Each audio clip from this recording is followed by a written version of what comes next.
사무엘상 17장 22절로 40절 말씀 한 절씩 교독하고 마지막 절은 함께 읽겠습니다. 제가 먼저 읽습니다. 다윗이 자기의 짐을 짐 지키는 자의 손에 맡기고 군대로 달려가서 형들에게 문안하고 그들과 함께 말할 때 마침 블레셋 사람의 싸움 도두는 가드 사람 골리앗이라 하는 자가 그 전열에서 나와서 전과 같은 말을 하며 다윗이 들으니라. 이스라엘 모든 사람이 그 사람을 보고 심히 두려워하여 그 앞에서 도망하며 이스라엘 사람들이 이르되 너희가 이 올라온 사람을 보았느냐? 참으로 이스라엘을 모욕하러 왔도다. 그를 죽이는 사람은 왕이 많은 재물로 부하게 하고 그의 딸을 그에게 주고 그 아버지의 집을 이스라엘 중에서 세금을 면제하게 하시리라. 다윗이 곁에 서 있는 사람들에게 말하여 이르되 이 블레셋 사람을 죽여 이스라엘의 치욕을 제거하는 사람에게는 어떠한 대우를 하겠느냐? 이 할례 받지 않은 블레셋 사람이 누구이기에 살아계시는 하나님의 군대를 모욕하겠느냐? 백성이 전과 같이 말하여 이르되 그를 죽이는 사람에게는 이러이러하게 하시리라 하니라. 큰형 엘리압이 다윗이 사람들에게 하는 말을 들은지라 그가 다윗에게 노를 바라여 이르되 내가 어찌하여 이리로 내려왔느냐? 들에 있는 양들을 누구에게 맡겼느냐? 나는 내 교만과 내 마음의 완악함을 아노니 내가 전쟁을 구경하러 왔도다. 다시 이르되 내가 무엇을 하였나이까? 어찌 이유가 없으리까 하고 돌아서서 다른 사람을 향하여 전과 같이 말하며 백성이 전과 같이 대답하니라. 어떤 사람이 다윗이 한 말을 듣고 그것을 사울에게 전하였으므로 사울이 다윗을 부른지라. 다윗이 사울에게 말하되 그로 말미암아 사람이 낙담하지 말 것이라. 주의 종이 가서 저 블레셋 사람과 싸우리이다 하니 사울이 다윗에게 이르되 내가 가서 저 블레셋 사람과 싸울 수 없으리니 너는 소년이요 그는 어려서부터 용사임이니라. 다윗이 사울에게 말하되 주의 종이 아버지의 양을 지킬 때에 사자나 곰이 와서 양떼에서 새끼를 물어가면 내가 따라가서 그것을 치고 그 입에서 새끼를 건져내었고 그것이 일어나 나를 해하고자 하면 내가 그 수염을 잡고 그것을 쳐 죽였나이다. 주의 종이 사자와 곰도 쳤은즉 살아계시는 하나님의 군대를 모욕하니 할례 받지 않은 블레셋 사람이리이까 그가 그 짐승의 하나와 같이 되리이다. 또 다윗이 이르되 여호와께서 나를 사자의 발톱과 곰의 발톱에서 건져내셨은즉 나를 이 블레셋 사람의 손에서도 건져내시리이다. 사울이 다윗에게 이르되 가라 여호와께서 너와 함께 계시기를 원하노라.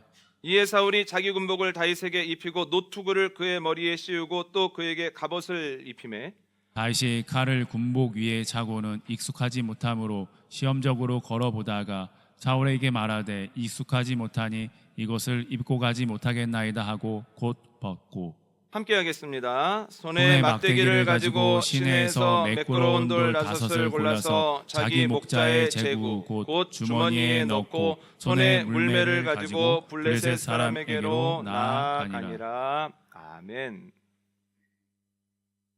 성경을 보면 하나님은 사람을 통해서 일하십니다.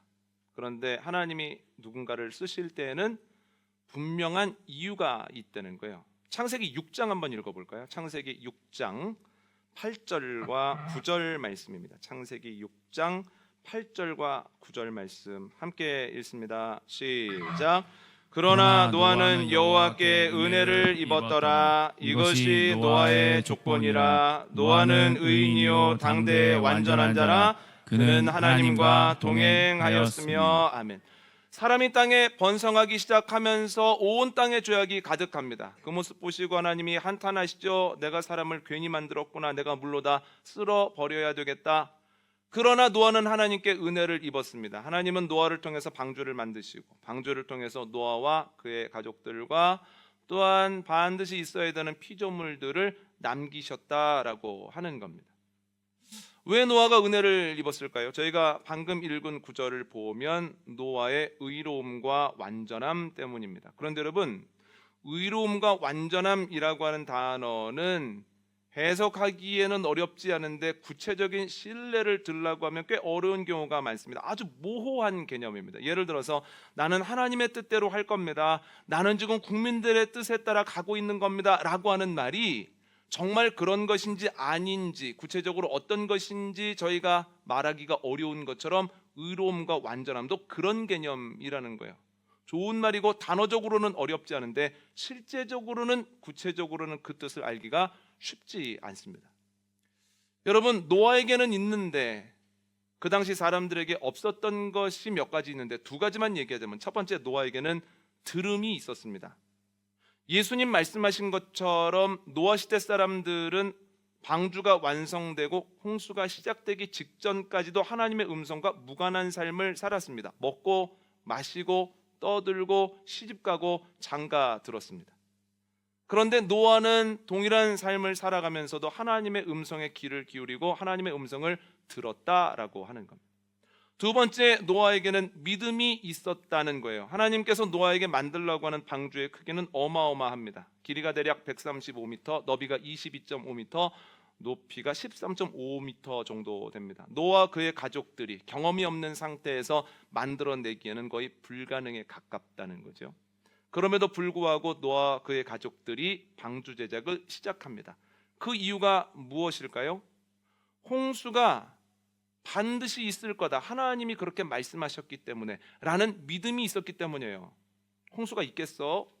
홍수가 있을 수도 있겠지만 없을 수도 있잖아 라는 마음이었다면 결코 도전을 못했을 거예요. 그러나 하나님 말씀하셨기 때문에 반드시 홍수가 있어 라는 믿음이 확고함으로써 방주 제작을 시작할 수 있었다는 거예요. 어떤 전승에 보면 방주를 만드는데 무려 120년 걸렸습니다. 그 오랜 기간 동안에 포기하고 싶은 마음이 왜 없었겠습니까? 그럼에도 불구하고 포기하지 않을 수 있었던 이유는 만들라고 하셨으니 완성할 수 있는 힘도 주시겠지라고 하는 믿음이 노아에게 있었기 때문입니다. 노아에게는 있는데 사람들에게는 없는 것, 들음과 믿음입니다. 하나님께서 그곳으로 노아를 사용해 주셨다는 거예요. 아브라함은 어떨까요? 창세기 12장 말씀 한번 볼까요? 창세기 12장 1절로 4절 말씀 함께 읽겠습니다. 시작. 여호와께서 아브라함에게 이르시되 너는 너의 고향과 친척과 아버지의 집을 떠나 내가 내게 보여줄 땅으로 가라. 내가 너로 큰 민족을 이루고 내게 복을 주어 내 이름을 창대하게 하리니 너는 복이 될지라. 너를 축복하는 자에게는 내가 복을 내리고 너를 저주하는 자에게는 내가 저주하리니 땅의 모든 족속이 너로 말미암아 복을 얻을 것이라 하신지라. 이에 아브라함이 여호와의 말씀을 따라갔고 롯도 그와 함께 갔으며 아브라함이 하란을 떠날 때 75세였더라. 아멘. 하나님께서는 안정적으로 잘 살고 있는 아브라함에게 가셔서 이렇게 말씀하십니다. 너 고향, 친척, 아버지 집을 떠나라.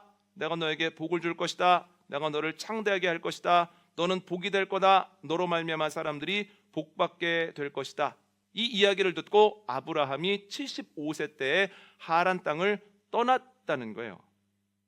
여러분, 사람들이 하기 어려운 일인데 아브라함이 했던 것이 무엇입니까? 믿음의 뿌리를 둔 결단이라는 거예요. 믿음의 뿌리를 둔 결단이 있었기 때문에 하나님이 그의 그런 면을 사용하셨다는 겁니다. 하나님이 기도원 왜 사용하셨을까요? 사사기 6장 말씀 한번 볼까요? 사사기 6장 25절로 27절 말씀 함께 읽도록 하겠습니다. 25절로 27절입니다. 시작. 그날 밤에 여호와께서 기드온에게 이르시되 내 아버지에게 있는 숫소 곧 7년 된 둘째 숫소를 끌어오고 내 아버지에게 있는 바알의 제단을 헐며 그 곁에 아세라상을 찍고 또 이 산성 꼭대기에 내 하나님 여호와를 위하여 규례대로 한 제단을 쌓고 그 둘째 숫소를 잡아 내가 찍은 아세라 나무로 번제를 드릴지니라 하시니라. 이에 기드온이 종 10사람을 데리고 여호와께서 그에게 말씀하신 대로 행하되 그의 아버지의 가문과 그 성읍 사람들을 두려워하므로 이 일을 감히 낮에 행하지 못하고 밤에 행하니라. 아멘. 이스라엘이 미디안에게 고통을 받고 있을 때 하나님의 천사가 기드온을 찾아갑니다. 기드온을 통해서 이스라엘을 건질 것이라고 약속을 합니다. 그날 밤에 여호와께서 기드온의 심중에 이렇게 말씀하십니다. 가서 바알 제단 허물어 버려라. 아세라상 다 찍어 버려라. 그리고 제단을 쌓은 이후에 아세라상을 땔감 삼아 불을 만들고 그 위에 7년 된 숫소 한 마리를 잡아서 나에게 번제를 드려라. 이 이야기를 듣고 기드온의 고민이 시작됩니다. 하나님의 말씀을 따라야 한다는 당위성과 내가 이 일을 했을 때 경험할 것이 분명한 일들에 대한 두려움 사이에서 어떻게 할까, 무엇을 하면 좋을까 고민을 하다가 결국 바른 선택을 했다는 거예요. 그런데 기도원의 삶을 보면, 사역을 보면 바른 선택이 계속 이어집니다. 기도원이 미디안과 싸우기 위해서 모병을 하거든요. 32,000명이 옵니다. 적지 않은 숫자입니다. 그런데 미디안 군사 135,000명에 비하면 그래도 미약해요. 그런데 하나님께서 32,000명도 많다는 거예요. 시험에 통과하지 않은 사람들 다 돌려보내라고 하십니다. 그때부터 기드온의 고민이 시작됩니다. 하나님의 말씀을 따라야 된다는 당위성과 하나님의 말씀을 따랐을 때 미디안 사람들에게 승리할 가능성은 줄어들 수밖에 없다라고 하는 현실 사이에서 고민하는 거예요. 그런데 어떻게 합니까? 바른 선택을 하죠. 2번의 시험에 통과하지 못한 사람들 다 돌아가라고 하는데 몇 명 남습니까? 300명 남았다는 거예요. 300명과 함께 있는데 하나님께서 이제 전투를 시작하라고 하시거든요. 그 말을 듣고 또 고민이 시작되는 거예요. 하나님이 시작하라 하셨으니 시작해야지 라고 하는 말씀에 대한 당위성과 300명으로 13만 5천 명을 어떻게 이길 수 있을까라고 하는 말도 안 돼라고 하는 상식과 두려움 사이에 또 고민을 시작한다는 거예요. 지금이라도 도망갈까? 지금이라도 더 사람들을 불러볼까? 그런데 어떡합니까? 기드온이 바른 선택을 했다는 거예요. 여러분, 다른 사람들은 한 번도 하기 힘든데 기드온의 삶에 반복되는 게 있습니다. 바른 선택이라는 거예요. 기드온이 완벽한 사람은 아니지만 그러나 반복해서 바른 선택을 할 때 하나님이 그러한 기드온을 사용해 주셨다라고 하는 거죠. 정리하자면 하나님이 사람을 쓰실 때는 분명한 이유가 있는데 노아의 경우에는 들음과 믿음이었습니다. 아브라함은 무엇이었습니까? 믿음의 뿌리를 둔 결단이었습니다. 기드온은 어떻습니까? 반복되는 바른 선택이었습니다. 하나님이 다윗을 쓰시는데 다윗을 쓰실 때도 분명한 이유가 있다는 거예요. 다윗이 아버지의 명을 따라서 형들이 있는 곳으로 갑니다. 갔더니 싸움은 시작도 못한 거예요. 그 이유가 무엇인가 했는데 그 원인이 바로 드러납니다. 골리앗 진영에서, 블레셋 진영에서 골리앗이라고 하는 어마어마한 거인이 나와서 하나님과 이스라엘을 모독하는데 그 위세가 얼마나 위풍당당한지 사람들이 두려움을 느끼는 거예요. 여러분, 당연히 그 모습을 보면 하나님을 모독해? 이스라엘군을 우습게 봐? 혼내주자 하고 왕 나가야 될 거 아닙니까? 그런데 그렇게 못하더라는 거예요. 오히려 그 사람들의 모습 보면 너무나 이상합니다. 야, 저 키 좀 봐라, 엄청 크다. 근육 좀 봐라, 단단하다. 입고 있는 갑옷 좀 봐라, 빈틈이 없다. 들고 있는 창 좀 봐라, 최고다.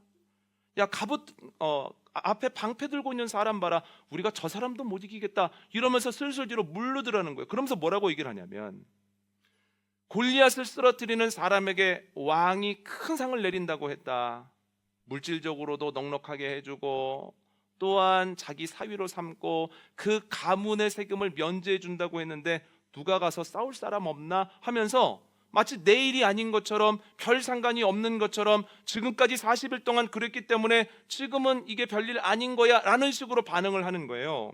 다윗이 이것을 보고 너무 분함을 느낍니다. 그가 누구이기에 감히 이런 얘기를 합니까? 왜 가만히들 계십니까? 나라도 나가서 싸워야 되겠습니다. 그랬더니 그 이야기를 듣고 큰형 엘리앗이 막 혼내는 거예요. 가만히 있어. 이게 무슨 상황인지도 너 모르겠지. 양 몇 마리 치다 온 녀석이 뭘 한다고 지금 끼려고 그래. 가만히 있어. 근데 다윗이 가만히 있질 않는 거예요. 혼내줘야 된다는 거예요. 누군가 사울에게 다윗에 대한 이야기를 전합니다. 사울이 반색을 하면서 한번 그 사람 오라 그래라 해서 불러드리는데 보자마자 실망합니다. 네가 싸운다 그랬냐? 네가 그 얘기했냐? 예, 제가 싸운다 그랬습니다. 아휴, 어림도 없는 얘기다. 네가 어떻게 그랑 싸우냐? 너는 소년이고 그는 어려서부터 용사인데 지금의 그와 싸워서도 못 이기지만 어렸을 때 그와 싸워도 못 이긴다. 그만둬라. 이렇게 이야기를 했다는 거예요. 그런데 다윗이 자기의 뜻을 굽히지 않습니다.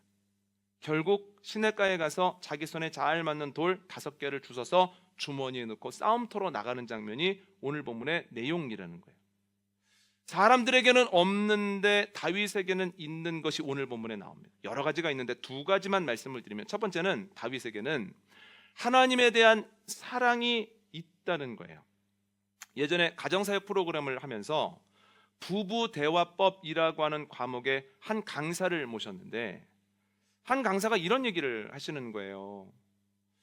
부부 대화에 있어서 가장 중요한 것, 잊지 말아야 될 사실이 있습니다. 피를 건드리면 피가 끓습니다. 이렇게 얘기를 하는 거예요. 이게 무슨 뜻입니까? 가족에 대해서 안 좋은 이야기를 하면 그때부터 싸우게 되고 그때부터 감정이 폭발하니까 웬만하면 가족은 건들지 마라, 이런 얘기거든요. 그런데 가족을 건들면 왜 화가 날까요? 가족을 사랑하기 때문에 그렇습니다. 사랑하는 대상이기 때문에, 가장 사랑하는 대상이기 때문에 누군가가 안 좋게 얘기하면, 배우자가 안 좋게 이야기를 해도 거기에 대해서 화가 날 수밖에는 없다는 거예요. 여러분, 골리앗이 나와서 마음껏 하나님과 이스라엘을 조롱하고 모욕합니다. 그런데 사람들은 그에 대해서 화를 내지 않아요. 그냥 그러려니 합니다. 어제도 그랬고 그 전날도 그랬기 때문에 오늘도 그런 것 괜찮아라고 얘기를 합니다. 그런데 다윗은 화가 나죠. 왜 다윗에게 화가 났을까요? 하나님을 그만큼 사랑하기 때문에 화가 나는 겁니다. 내가 사랑하는 하나님을 그들이 모독하니까. 물론 사람들의 마음속에 하나님에 대한 사랑이 없었다라고 말할 수는 없습니다만, 그들에게 사랑이 있었을지라도 나를 지켜야 돼, 내가 소중해, 자기 사랑보다는 하나님의 사랑이 턱없이 작았기 때문에 아무 일 아닌 것처럼 화도 안 냈다라고 하는 겁니다. 여러분, 사랑이 있어야 느껴야 하는 것을 느낍니다. 하나님은 느껴야 하는 것을 느끼는 사람을 통해서 하나님의 역사를 시작해 가신다는 거예요. 다윗에게 하나님에 대한 사랑이 없어서 그에 대한 부은을 느끼지 못했다면 오늘 본문과 이어지는 다음 주 본문에 나오는 역사는 이루어지지 않았을 거라는 거예요. 그래서 여러분, 사랑함으로써 느껴야 할 것을 느끼는 것이 기독교인들에게는 반드시 필요하다는 겁니다. 오늘 묵상 세미나를 마치고 저는 지방에 잠시 다녀오게 될 텐데요. 용인서 지방회입니다. 근데 지방회를 앞둘 때마다 생각나는 사건이 하나가 있습니다. 전에도 한번 말씀을 드렸었는데요. 제가 부목사로 사역을 할 때 분당에 있는 한 교회에서 지방회가 있어서 참여를 했습니다. 주일 오후였습니다. 그런데 사역을 열심히 하고 주일 오후에 지방회를 가니까 지방의 첫 순서인 예배를 들어가기가 좀 싫은 거예요. 좀 쉬고 싶다, 놀고 싶다 하는 생각이 드는 거예요. 그래서 대부분의 사람들이 다 예배당에 들어갔는데 저와 함께 동역하는 모든 부목사님들이 로비에서 노닥이고 있었습니다. 쉬면서 웃음꽃이 피고 막 이랬거든요. 아니, 그런데 예배 시작하기 직전에 그 교회 담임 목사님이 로비를 지나 예배당 안으로 들어가시다가 저희한테 오셔서 엄하게 혼내시는 거예요. 예배 시간에 목사들이 로비에서 노닥거리고 있으면 어떻게, 누구보다도 열심히 예배를 드려야지. 그리고 탁 들어가시는 거예요. 그 이야기를 듣고서 무척 이상했습니다. 아니, 우리 교회 담임 목사님도 아니면서 우리를 왜 혼내지? 이런 생각을 했거든요. 그런데 생각해보면 참 철없는 생각이었다는 거예요. 생각하면 생각할수록 그분이 왜 그랬구나 라는 것을 느끼는 것이, 그분은 주님의 몸된 교회를 사랑하는 거예요. 예배가 얼마나 값어치는 건지를 아는 거예요. 주님께서 예배를 우리에게 허락하셨는데 목사들마저도 예배를 경시하고 하나님께 나아가 예배하는 것보다 노닥이는 것을 좋아하면 이 교회의 미래는 어떻게 될 거냐, 감리교는 앞으로 어떻게 될 거냐 하는 마음이 있었기 때문에 혼내시는 거거든요. 사랑이 있었기 때문에 화가 나신 거죠. 예전에 한 목사님에게 이렇게 말을 했습니다. 목사님, 한국에 교회가 너무 많습니다. 밤에 높은 곳에 올라가서 내려다보면 온통 빨간 십자가입니다. 보통 이렇게 얘기를 하면 저를 비롯해서 많은 사람들이 이렇게 대답하지 않겠습니까? 그래요, 정말 교회 많죠. 제가 보기에도 빨간색 일색이더라고요. 예전보다 참 많아졌습니다. 이러고 넘어갈 텐데, 그 목사님이 이렇게 대답을 하시는 거예요. 연구에 의하면 교회가 많아질수록 교도소의 숫자는 줄어듭니다. 교회가 선한 영향력을 끼치기 때문입니다. 그렇다면 교회가 많은 것 같아도 아직 부족합니다. 교회가 더 많아져야 됩니다. 그래서 죄 짓지 않도록 계속해서 교회가 선포해야 됩니다. 이런 얘기를 하시는 거예요. 그분이 왜 이런 얘기를 할까요? 교회에 대한 사랑이 있고, 교회가 완벽하지는 않아도 그래도 교회가 끼칠 수 있는 선한 영향력이 앞으로 반드시 있다라고 하는 확신이 그분에게 있기 때문입니다. 저는 오늘 본문을 묵상하면서 또한 오늘 설교를 준비하면서 이런 생각을 해봤습니다. 나는 하나님을 사랑하는가? 나는 주님의 몸된 교회를 사랑하는가? 나는 하나님께서 나에게 주신 예배의 가치와 예배의 능력을 정말로 품에 안고 믿고 있는가? 그래서 누군가가 하나님을 모르면 하나님을 알려주고 싶어서 애가 타고, 하나님에 대해서 단단히 오해하고 있으면 무슨 소리냐고, 하나님이 왜 안 계시냐고, 하나님 그런 분 아니라고, 하나님 너무 좋으신 분이라고, 하나님은 나를 살리신 분이고 우리 가족을 이렇게 만들어 가신 분이고 이 나라를 이렇게 이끌으신 분이고 하나님은 당신도 살리기를 원하신다고 그렇게 이야기를 하고 있는가, 했었는가? 나는 주님의 몸된 교회를 사랑함으로써 누군가 교회 문제가 많아요 라고 얘기했을 때 문제 있는 교회도 있고 또 완벽한 교회는 없지만 잘하고 있는 교회들이 더 많습니다. 그리고 다른 공동체에 비하면 교회는 괜찮은 겁니다. 희망이 있습니다. 교회가 이 땅의 소망입니다. 교회에 대해서 내가 그 마음을 가지고 잘 소개하는가? 누가 예배를 잘 드리지 못하고 있으면 예배 시간에 잠들면 안 됩니다. 예배 시간이 양식인데 예배 때 양식을 먹어야 일어날 수 있습니다. 예배가 길입니다. 예배 드려야 길을 찾을 수 있습니다. 그리고 힘들 때, 어려울 때 예배로부터 멀어지는 가족을 보면서 큰일 났네. 예배로부터 멀어지면 이제 희망은 없는 건데, 예배로부터 멀어지면 회복하기가 이제 불가능해지는 건데 하는 애탐이 있었는가라는 고민을 해봤습니다. 여러분은 어떠십니까? 하나님에 대해, 주님의 몸된 교회에 대해, 하나님께서 허락하신 이 예배에 대해서 우리가 사랑을 가지고 있습니다. 사랑을 가지고 있기에 느껴야 하는 것들을 느끼고 행해야 되는 것들을 행하고 있습니까? 여러분, 우리 안에 하나님에 대한, 하나님의 몸된 교회에 대한, 그리고 예배에 대한, 하나님께서 허락하신 교우들에 대한, 목회자에 대한 사랑이 넘치게 되어지기를 원합니다. 그래서 어려운 일이 있을 때, 힘든 일이 있을 때, 완벽하지 못한 모습을 보일 때 그것을 아파하고 그럼 내가 어떻게 해야 될까를 끊임없이 고민하는 가운데 하나님이 쓰시는 사람들, 쓰시는 가정, 쓰시는 공동체 되어지기를 원합니다. 두 번째는 다윗에게는 하나님에 대한 믿음이 있었다는 거예요. 사울왕이 다윗을 보자마자 고개를 절레절레 흔듭니다. 불가능해, 너 가지고는 안 돼. 그랬더니 다윗이 뭐라고 합니까? 사무엘상 17장 오늘 본문인데요, 34절로 36절 한번 읽어볼까요? 함께 읽습니다. 시작. 다윗이 사울에게 말하되 주의 종이 아버지의 양을 지킬 때에 사자나 곰이 와서 양떼에서 새끼를 물어가면 내가 따라가서 그것을 치고 그 입에서 새끼를 건져내었고 그것이 일어나 나를 해하고자 하면 내가 그 수염을 잡고 그것을 쳐 죽였나이다. 주의 종이 사자와 곰도 쳤은즉 살아계시는 하나님의 군대를 모욕한 이 할례 받지 않은 블레셋 사람이리까 그가 그 짐승의 하나와 같이 되리이다. 아멘. 다윗은 사울에게 이렇게 얘기합니다. 제가 아버지의 양을 칠 때 사자, 곰과 같은 맹수 많이 만났습니다. 그 맹수들이 양들을 물어가면 그 입을 벌려서라도 꺼내왔습니다. 그리고 그 맹수들이 나를 공격하면 내가 맞서 싸워 그들을 쳐 죽였습니다. 이번에도 하나님께서 역사하실 겁니다. 그 맹수들 중 하나와 같이 저 할례 받지 않은 골리앗이 그렇게 될 것입니다. 이렇게 얘기를 하거든요. 여러분, 다윗에게 무엇이 있습니까? 골리앗을 쓰러뜨리게 하실 하나님의 능력에 대한 믿음이 있다는 거예요. 그런데 여러분, 그 믿음의 뿌리가 무엇입니까? 내가 맹수와 싸울 때도 이길 수 있었던 것은 하나님의 은혜와 능력 때문이다.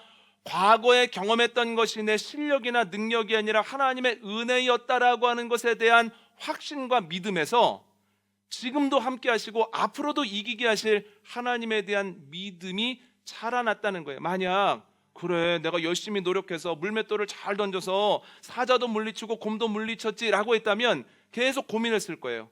내가 이 실력을 가지고 골리앗을 이길 수 있을까? 짐승에게 통했는데 저 사람에게 통할 것인가? 방패든 사람만 없어도 내가 해볼 만한데 방패든 사람 때문에 안 되겠다. 여러 고민을 했을 거 아닙니까? 그런데 자기가 이겼던 것이 아니기 때문에, 자기 능력으로 된 것이 아니기 때문에, 하나님의 은혜와 능력으로 된 것이기 때문에 그래 하나님이 함께 하시면 이번에도 이길 것이다. 아주 단순하고 강력하게 골리앗과 맞서 싸우러 가더라는 거예요. 여러분, 미국 대통령이 바뀌면서 관세 정책이나 국경 정책이나 또한 국경에 대한 여러 가지 일들이 하루가 멀다고 새로운 뉴스를 쏟아냅니다. 우리나라에 어떤 영향을 줄까 하면서 촉각을 기울이고 경제인들도 바라보고 남북 관계에 대해서도 두려움을 갖고 있고 여러 가지 변화들이 생기고 있거든요. 그런데 그뿐만이 아닙니다. AI 기술이 얼마나 빨리 발달을 하는지 하루가 멀다 하고 새 기술이 나오는데 그 새 기술을 보면 입이 쩍쩍 벌어집니다. 지금까지는 미국만 AI의 강국인 줄 알았거든요. 그런데 얼마 전에 명절 전후에서 중국에서 딥시크라고 하는 AI 프로그램, 생성 프로그램을 선보였는데 얼마나 놀라운지 야, 중국도 만만치 않겠구나라는 생각을 해봅니다. 그뿐만 아니고요. 경제적으로 어렵다고 말하는 이들이 너무 많습니다. 식사를 하면서 자영업자들에게 물어보면 살만하다고 말하는 분들이 거의 없습니다. 그런데 그럴 만도 한 게 저도 생각해 보면 외식을 하는 횟수가 반의 반으로 줄어든 것 같습니다. 어려울 수밖에는 없습니다. 제가 왜 답답하냐면 이렇게 많은 현안들이 있는데 각국의 대통령이 바뀌고 각국의 대응들이 발빠르게 움직이고 있는데 또한 기술들은 하루가 다르게 발전하고 있는데 우리도 따라가야 되는데 우리도 앞서가면 좋겠는데 또한 경제적으로 어려워서 해결해야 될 것도 많은데 그런데 뉴스를 보면 온통 정치 뉴스라는 거예요. 그런데 온통 정치 뉴스일 수밖에 없습니다. 모든 주제를 빨아들일 만큼 그만큼 지금 우리가 엄중한 상황에 와 있습니다. 이렇게 정치적인 일들이 다 해결되고 나면 좋아지려나? 지금까지 손 놓고 있었던 그런 외교는 어떻게 할 건가? 우리가 따라가지 못했던 기술은 어떻게 할 거냐? 지금 우리가 경제는 어렵다고 하는데 그때 드러나게 될 경제적 어려움은 어떻게 되는 건가 생각하면서 마음이 굉장히 무겁습니다. 그런데 오늘 설교를 준비하면서 이런 생각을 해봤습니다. 그래, 지금만 그런 문제가 있는 게 아니라 예전에도 이런 문제가 똑같이 있었다. 지금의 미국 대통령뿐만 아니라 예전에 미국 대통령도 관세 문제를 가지고 국경의 문제를 가지고 굉장한 무리를 일으키고 그때 아르헨티나랑도 큰 전쟁을 일으켰었지.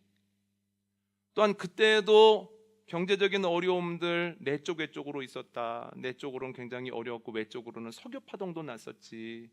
우리가 알고 있는 100년 넘게 그 힘을 가지고 있었던 여러 회사들이 무너지면서 글로벌 경제 위기도 있었지. 우리는 IMF도 맞이했었지. 우리나라 정치적 상황이라고 하는 것은 너무나 놀랍게 변하고 어려운 일들이 많았지. 그러나 그때에도 이기고 그때에도 넘어서 지금까지 왔는데 그때 우리의 힘으로 우리의 능력으로 이겼다면 우리가 지금 두려울 수밖에 없지만 그때에도 하나님의 능력으로 이기고 하나님의 어여삐 여겨주심으로 인하여서 우리가 지금 여기까지 왔지 하는 가운데 힘이 났습니다. 여러분, 다윗이 자신의 힘으로 맹수를 쓰러뜨린 것이 아니었던 것처럼 우리나라가 지금 여기까지 온 것도 우리의 능력이 아니라 하나님의 은혜와 사랑임을 믿습니다. 다윗이 맹수를 쓰러뜨리게 하셨던 하나님의 은혜와 능력을 믿는 가운데 골리앗과 맞서 싸우는 것처럼 지금 우리도 골리앗과 같은 문제와 맞서 싸워 이기게 되어질 줄 믿습니다. 낙심하지 말고 좌절하지 말고 기도하는 가운데에서 우리가 마땅히 해야 되는 일들에 최선을 다해야 될 줄 믿습니다. 그렇지 않아도 어려운데 코로나 이후에 교회가 너무 어려워졌다는 이야기들을 많이 합니다. 목회자들도 그렇고 성도들도 그렇습니다. 그런데 설교를 준비하다 이런 생각을 했습니다. 물론 7, 80년대보다는 지금이 신앙생활하고 목회하기에 쉬운 조건은 아니지만 그러나 그때도 우리의 실력과 우리의 열정과 우리의 순수함으로 그렇게 교회가 바로가고 그렇게 교회가 성숙해지고 교회가 성장했던 건 아니라는 거예요. 우리의 힘이 아니라 하나님의 은혜로 그렇게 되었죠. 이런 희망이 생겼습니다. 그래, 그때도 주님이 이기게 하셨으니 이번에도 주님이 이기게 하실 거다. 아멘입니까?